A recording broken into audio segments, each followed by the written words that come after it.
Hey everyone, my name's Tiffany and this is my channel Big Check Energy. I'm here to tell you about a place to take your business cards if you are a notary to help you generate more business. So it's a little unconventional, or it just may not be popular, but take your business cards to your local area funeral homes. If you don't have business cards, get business cards. I've said it before, go back to some of my old videos.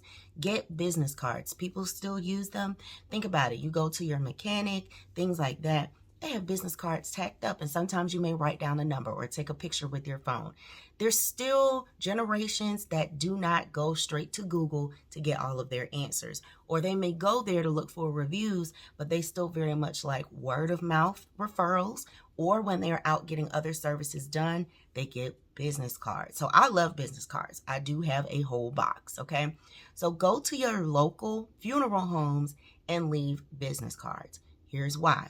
There's a form called a standard cremation form. It may slightly vary between state to state, but there's a form that has to be notarized. So when people's loved ones are cremated, in order to, I think it's either to get that process started or to pick up the remains, they have to have this form signed and notarized.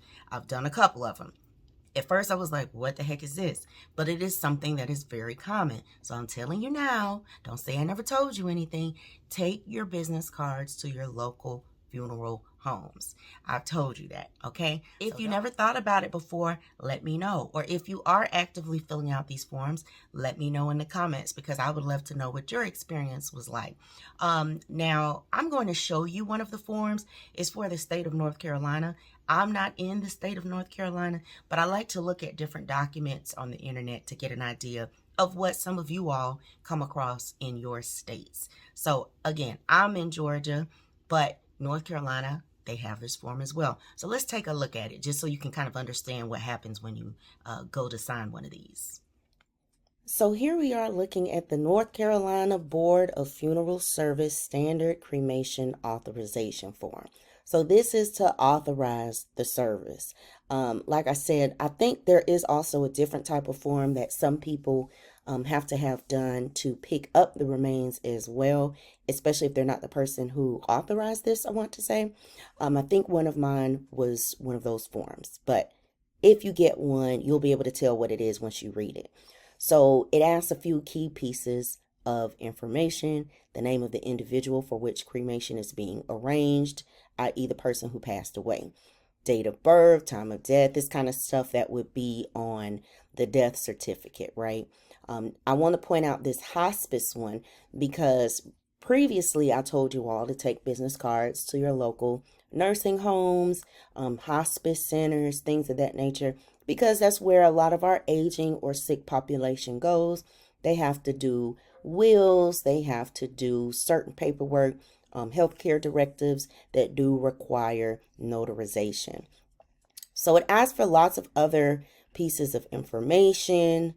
I'm going to scroll down because I want to point out something else here, because I don't have to read all this to you. You can take a look, Google this. Maybe I'll put the link to this actual form in the description so you can take a look at it as an example. You got your authorizing person, and I'm going to keep this one's a little longer than the one I did. When we get down to the bottom,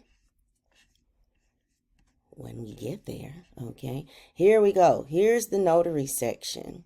So you see on this one, it says a notary is not required by law, but some funeral providers and or crematory licensees may require a notary if this standard cremation authorization form was not signed by the authorizing agent in the presence of a funeral director or funeral service licensee, right? So basically what they're saying is, if you took this form home and filled it out, they want to make sure there's no fuddy-duddy business going on, okay? So they have the notary there. My first time doing it, it was not at the funeral home. It was at the individual's home, and so I had to notarize it. There also had to be a witness. The witness was a neighbor of the person who'd passed away. I was working with her son. He is one of my repeat clients, and we had to get this form done. Kind of weird, because I met the person who passed away before. She was very ill. But this is the form, right? So you fill it out like any other notary form. It's pretty straightforward. So as you can see, it's not a super difficult form to understand. And so I think it's a good idea for you all to check it out below just to kind of get familiar with some of what is on there. So I hope this information was useful to you.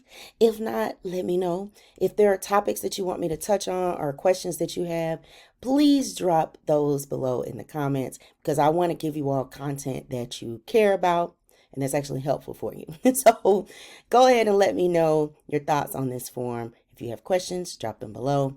Check out the link to go look at this form yourself and get familiar with it. And again, get your business cards if you don't have any. I use Moo for my business cards. If I have a link, I'll drop it below. And if you have any questions, by all means, let me know. Have a good one.